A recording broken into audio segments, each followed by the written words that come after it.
CRPF साख्रि मावग्रा सासे बर' सेंग्राया सासे हिनजावसाखौ मोजां मोनफ्लाना थगायदों। न'आव लांनो होननानै हटेलावसो दोनना थगायदों सासे हिनजावसाखौ। हाबा खालामथारगोन होनना 3 बोसोर मोजां मोनलायदोंमोन सन्जिब बर' आरो सासे हिनजावसाया। नाथाय हिनजावसानि नखरजों बिखा फोदाननानै नुजाथिनो हाया सन्जिब बर'आ।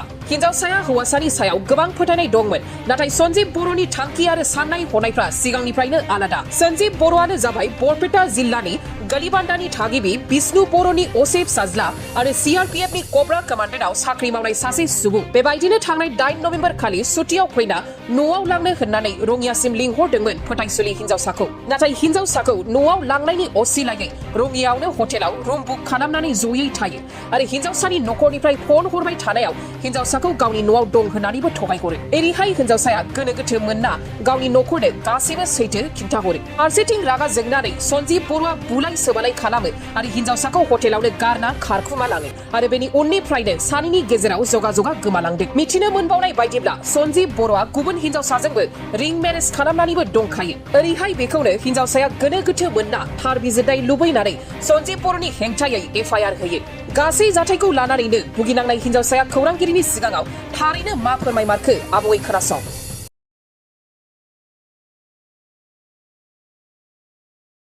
दा आंनो न्याय नांगौ आरो जास्टिस नांगौ। दा माबायदि न्यायखौ होदों जेनेबा? माबायदि न्याय नांगौ?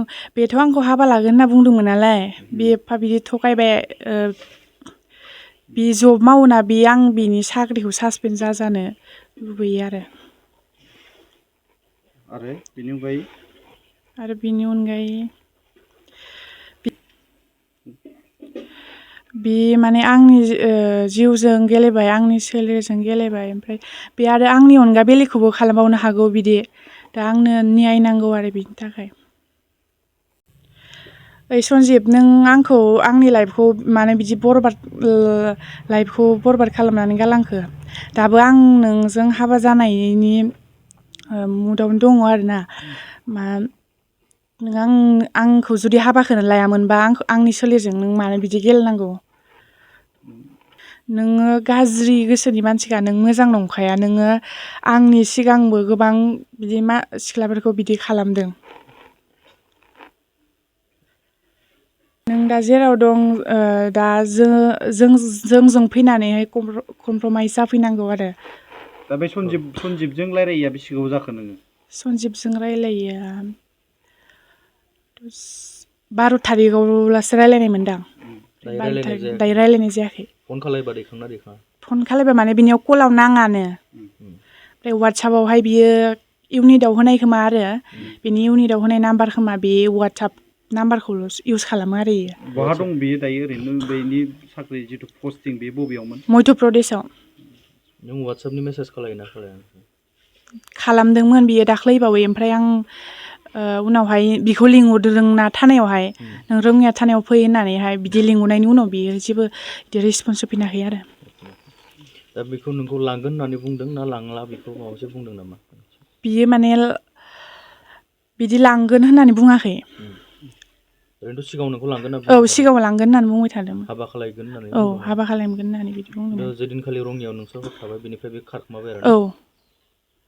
माबाफोर बुंलांबावदों नामा नोंखौ खारनायनि समाव? खारनायनि समाव माने बियो आंखौ बिदि बुंदों आरो, नों जुदि आंखौ बिदि जरजबस्ति आंजों हाबा जायो, नोंखौ आं लाइफआव सान्ति जाहोआ बिदि होननाय आरो। आंजों जरजबस्ति हाबा जायोबा नोङो बिदि होननानै। थारमाने बियो बेहा गोसथोनाय दंखायो बा सोरजोंबा बेबायदि रायज्लायखानाय दङ होननानै नोंनि सिगाङाव फोरमायदोंमोन नामा सिगां? खोन्थाखायाखै बिदि होननानै। बे सिख्लाखौ बियो हाबा जानायसो होननानै बुंलायबावदोंमोन। माने सिगांनि मोजां मोननाय, ओमफ्राय बियो हाबा जाबाय खृष्टानजों होननानै बुंलायबावदोंमोन आरो। न'खरनिया फोरमायदों आरो माने गुबुन दंखायो होननानै? औ, गुबुन दंखायो होननानै न'खरनिया फोरमायदों जाहैदों आरो जों थांनायावहाय। सना रुफा आरो हिरानि जुवेलारि गाननो मोजां मोनग्रा सुबुंफोरनि थाखाय गोजोनथाव खौरां।